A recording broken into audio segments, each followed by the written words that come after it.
Yes. All right, what's up, everyone? We're here with Alex Sherman.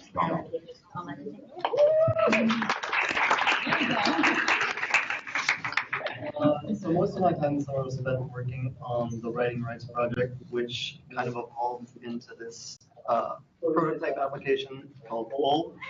So the Writing Rights project started in 2014, and the purpose was to kind of trace the contributions of individuals in debates that led to the creation of the Declaration of the Rights of Man and the Citizen, which is one of the core documents of the French Revolution. And I believe it's the first document to kind of set in stone rights of man that are supposed to apply to everyone, whether they're citizens or citizens of a different country or what. And before I came, the people also developed this visualization called Annulus, which is a ring-shaped visualization which uses circles to represent the length, tone, and sequence of the arguments of various individuals. In the beginning, everything was done by hand, so this is kind of just a picture of the debates laid side by side on a table as the team kind of marks it up by hand, highlighting for tone and other structural features of the document. Here again, you can see kind of a close-up of the markup work. What's going on in this phase is they're essentially analyzing the debates and trying to categorize the ways that these different debaters, whether they're political leaders in France or clergy members or nobility, and they're going to classify the ways that their various contributions to the debate affected the outcome, which was this document. Here's kind of just a little bit more digitized version of what you saw in the last slide. Highlights on the screen, and visualization is kind of starting to come together in that different topics and tones are separated by in different columns to try to signify what a given speaker is talking about at a time. So two professors kind of lended their analyses to this project. The first was Keith Baker's, which dealt with political dynamics. So you can see the color codes here. The analysis was aimed at marking kind of what was conservative and liberal according to Keith Baker's interpretation of the debates.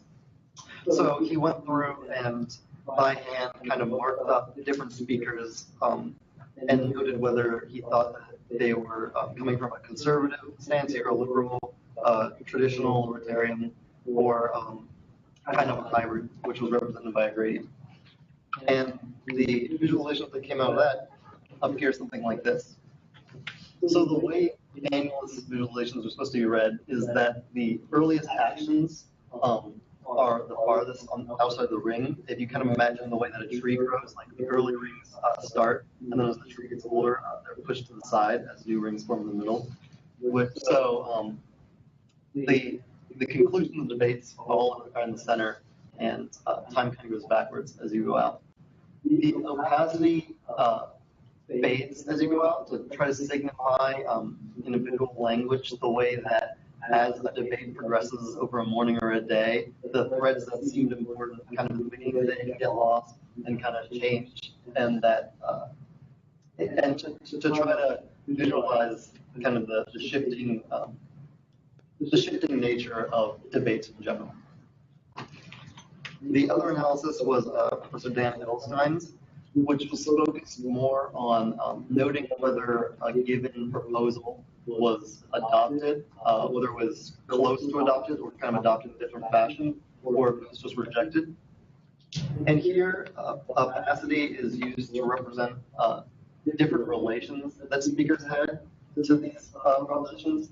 So a strong red, for example, is someone who initially proposed something, whereas a faint red is someone who kind of lends their tangential support or helps in a kind of a different way. And we end up with visualizations like this, which are really similar, but kind of give you different information because it's not about the tone of the debate in terms of political dynamics, but it's rather like what of what each person said actually made it into the documents in the end. So you can see sections with a lot of black that certain days didn't seem to be very productive because everything's rejected. And maybe you just get a few things accepted at the very end, like Article 15. And then other days, like Article 12, since shades of blue have to do with close propositions, you can kind of get the sense of a back and forth debate where things are almost getting accepted, but they don't quite make it into the declaration in their original form. So this was all done before I got to the project, and so what I came in to do was to try to build an automated way of generating these visualizations, since first off, all the highlighting was done by hand. You saw the pictures, and also the rings themselves were not. I mean, obviously they were used in a computer program to generate them, but they weren't programmatically generated in any way. They were manually constructed. So I was kind of left with this messy data in the form of TSVs. That was the output of that project. And I tried to build something that would automatically do it, which was the first project. So I can show you, I have some preset values put in, and for example, this is what that TSV would kind of end up as. So this was our earliest attempt at kind of building a program that would make use of this visualization. And I guess one nice thing is that you can kind of go step by step, and which gets kind of an interesting use, because you can kind of insert yourself at a particular time in the debate. And so at this point, you can see that if you were a debater at this point, you would have felt that the beginning was very traditional, and that what just came was very liberal, which is, you know, a very different view as if you're later in the debate. So I think that's an interesting perspective, and it kind of adds utility to the annual visualization by letting you proceed step by step. But Nicole and I talked a lot, and we decided that what would be particularly interesting and useful would be an application that doesn't just read in TSV files, which would have to be manually created, but which let users and readers and scholars kind of mark up a text that they import and on the fly generate these visualizations for them. So what came out as a product is an application I built called Fold, which is intended to do exactly that. So I'll pull that up. So I preloaded a document which was the debates from a particular morning of these debates.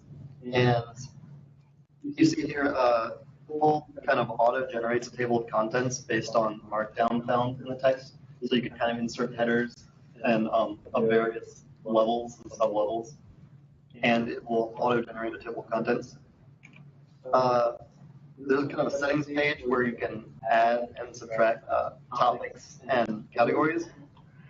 One of the kind of difficult design decisions that went into this was how much flexibility do we give the user in terms of picking how they highlight their text. In terms of, we want to let the user structure their text in terms of sections and topics and columns. But that seems to be a slightly different task than something like the political tone, which could vary sentence to sentence. So what we ended up with was this kind of dual feature where the user can mark out structure or topics, and I've inputted here accepted, closed, and rejected. And at a lower level, they can also go in and mark up either words or sentences or phrases as for their tone, which here I copied Keith Baker's kind of scheme. So if we just go into the text, this is the basic view, but there's this annotation view where if we just highlight a passage, I don't speak or read French, so these may not be accurate classifications, but if someone wiser than me thought this was an accepted passage, we kind of get this this instantaneous feedback in terms of the bar right here saying accepted, as well as this rectangle visualization on the left hand, which is separate than annuals, but kind of related in that it shows kind of a given topic's length within the overall context of a section. So the rectangle generated is proportional to the size of the text that you highlight. So it's kind of a useful graphic. So if we highlight a larger chunk here, stuff like that happens. Within one of these topics, we can highlight a phrase and mark it in one of these tone categories, and then the corresponding topic will kind of be colored in that way to show that it was accepted, but it was also colored in this kind of political way. And yeah, so you can do that, which is okay by itself, but we also wanted to let the user split these things into columns based on the topics they assign. So we have a feature that does that, and depending on the topic you assign, it'll be kind of auto-shifted to the appropriate column. And when you go back, the non-highlighted text will kind of reappear. And we also have a section for the visualizations. This one is the rectangle visualization. Before I presented, I colored some of the other sections so that everything would just be gray. And if we switch, we can kind of see the auto-generated annualises from the previous application embedded here. So the goal is with this application is to kind of give the user real-time feedback of what their analysis or interpretation looks like in these visual forms. And there's still some work to be done in full in terms of usability. We're working on developing kind of a download upload, so you don't have to do it every time, but can just save JSON files, which will allow you to reboot your work, as well as some other quality of life changes. But yeah, that's our project.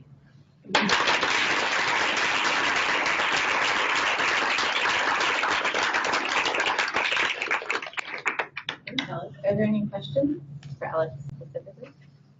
Do you know when this will be available? You can scrape the files off GitHub.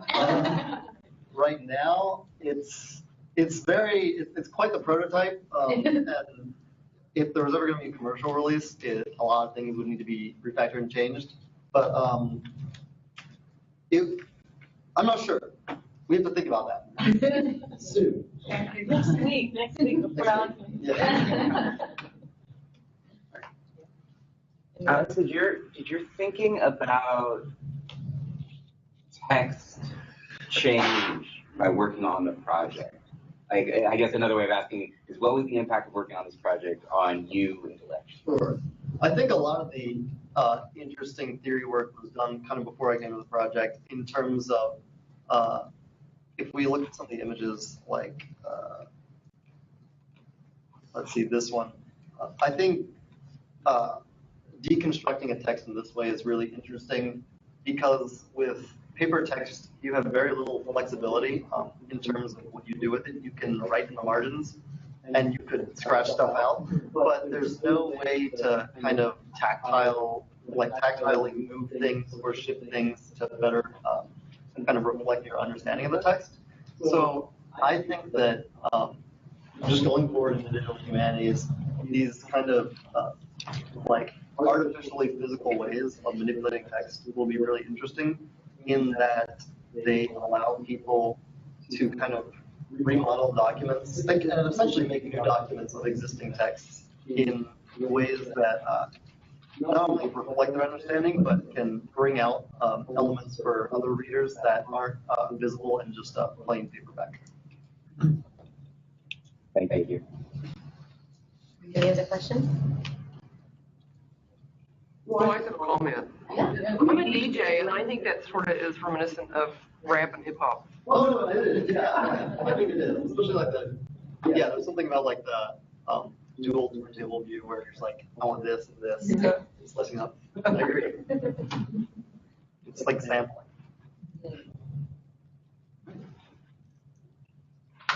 All right, thank you, Alex.